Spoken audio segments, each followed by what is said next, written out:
Qatar Rally is one of the 6 rounds of the burgeoning Middle East Championship, a championship which attracts the top machinery but is still dominated by 2 Middle Eastern drivers, Saeed Al Hajri from Qatar and Mohammed Bin Sulayem from Dubai. It's just more than traction here.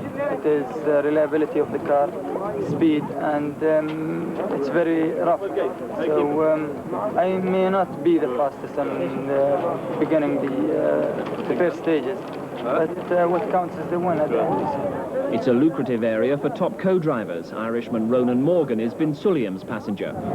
Well, new driver in a different car, so I'm looking forward to it very much. We'll certainly have quite an opposition with my old driver, with Saeed Al Hajri in the A2 Quattro. It's a very good car, but we'll certainly do our best to beat him. The good thing with the 4 wheels cars, you need twisty roads, but the stages here, it's really very open, you know, always with 5th and 4th gear, and it will be no different in the stage between this car and Porsche, but just the more power in this car may be going to keep the speed a little bit high to compete with the Toyota. Middle East rallies like Qatar can best be described as a sprint version of Paris-Dakar, but the top drivers don't have a cautious approach to the ruts and dust of the desert. Bin Sulayem, who's dominated the Middle East Championship in recent years, is straight into the lead. Al Hajri, also with a British co-driver in Steve Bond, is a more familiar name on the World Championship scene, with a best finish of 5th on the 1985 Acropolis Rally. But so far here, he's settling for 2nd.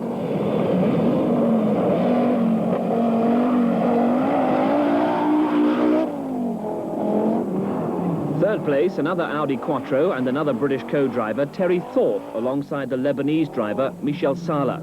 Apart from the latest Group B machinery, there are also echoes of Britain's rallying past. The Peugeot Talbot Sunbeam is 4th, local driver Abbas Al-Masawi at the wheel.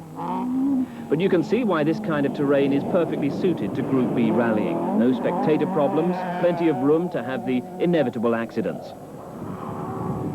Al Hajri with the 4-wheel drive Quattro, keeping in touch with the Toyota, but unable to move up from 2nd.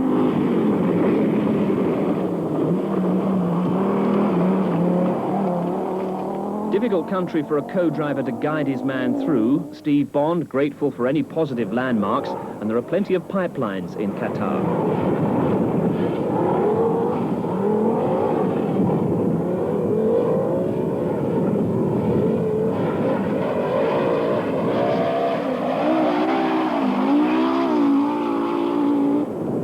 Two-day, 830-kilometre event, and Bin Sulayem led for the whole of the first day. And although the Audi was never more than a few seconds behind, the reigning Middle East champion always felt he had a little bit of power in hand in the Toyota.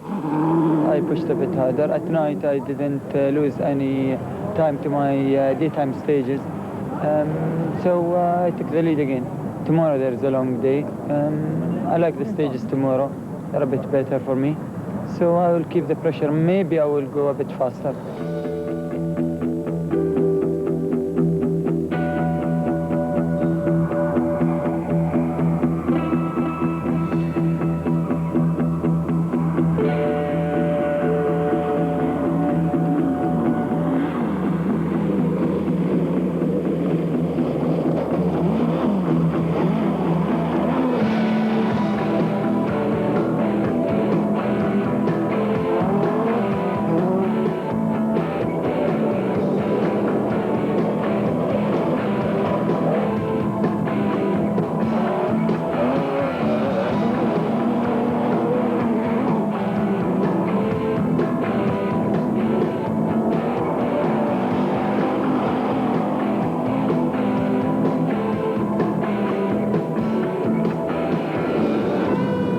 The drama was saved for the 2nd day. On the very first stage, Sulayem lost over 3 minutes to Al Hajri after hitting a pile of rocks he claimed had been left on the stage deliberately.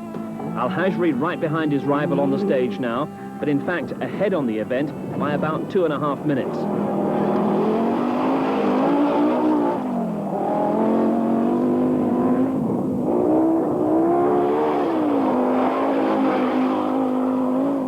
The battered front end of the Toyota, testament to the incident that robbed Sulayem of the lead, but he wouldn't be giving up the chase. Nevertheless, it was a sombre service halt for Team Toyota as they set about repairing the damage. And there was no doubt in Bin Sulayem's mind that he'd been the victim of deliberate sabotage. We landed just on these rocks, pile of rocks. And we bent the cross member and the steering. And the engine stopped. So then we started again. We lost about 2 minutes there.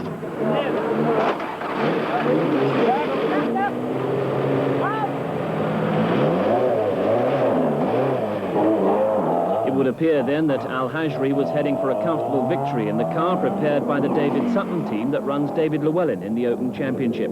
His main worry from here to the finish would be tyre wear.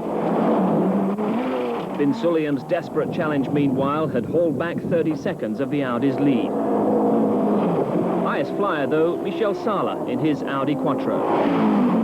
Saleh in third. The Opel Mata 400 is in the hands of Mubarak Al Hajri, younger brother of the rally leader, and he's lying fourth. The valiant Talbot Sunbeam of Abbas Al Masawi is fifth. But near the end of the rally, the luck goes the way of Bin Sulayem. Watch the rear tyre on Al Hajri's Quattro. The second puncture Al Hajri has suffered on the closing stages, and it's enough to drop him back to second place.